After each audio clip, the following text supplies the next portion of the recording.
Once upon a time, in a distant land, there was a wealthy and handsome young prince who lived in a grand castle.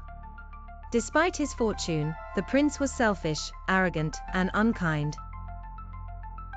One winter's night, an old beggar woman arrived at the castle, seeking shelter from the cold in exchange for a single rose. Disgusted by her appearance, the prince turned her away, mocking her for her ugliness. The beggar woman then revealed herself to be a beautiful enchantress. Seeing that there was no love or kindness in the prince's heart, she decided to teach him a lesson. She cursed the prince, transforming him into a hideous beast, and placed a powerful spell on the entire castle, turning the servants into various enchanted household objects. The enchantress left the prince with the rose, which was enchanted.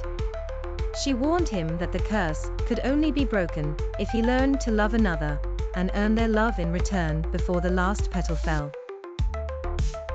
If he failed, he would remain a beast forever, and his servants would be trapped in their enchanted forms. Years passed, and the beast remained hidden away in his castle, growing increasingly bitter and losing hope. In a nearby village, a young woman named Belle lived with her father, Maurice, an eccentric inventor. Belle was beautiful, intelligent, and loved reading, which made her feel out of place in the village.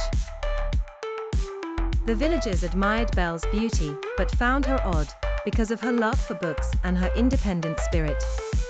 The most persistent of her admirers was Gaston, a handsome but arrogant hunter.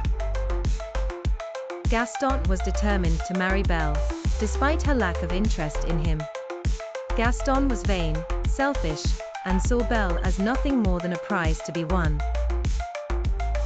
One day, Maurice set out on a journey to showcase one of his inventions, but got lost in the dark, ominous forest. He stumbled upon the beast's castle, where he sought refuge. The beast, enraged by the intrusion, imprisoned Maurice in the dungeon. When Belle realized her father was missing, she went out to search for him. She eventually found the castle, and her father locked away. The beast confronted Belle, and in an act of bravery and love for her father, Belle offered to take Maurice's place as the beast's prisoner. The beast agreed, and Belle became a prisoner in the castle.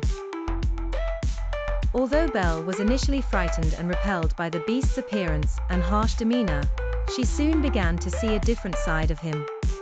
The enchanted servants did their best to make Belle feel welcome. Over time, Belle and the beast started to bond. The beast, who had been cruel and angry for so long, began to soften in Belle's presence. He was moved by her kindness, intelligence, and bravery. Belle, in turn, saw beyond the beast's frightening exterior, and recognized the good heart within him. As their friendship deepened, the beast realized he was falling in love with Belle. Just as the beast was beginning to hope that Belle might return his feelings, Belle discovered through a magical mirror that her father was in danger. He had gotten lost in the woods again while trying to rescue her.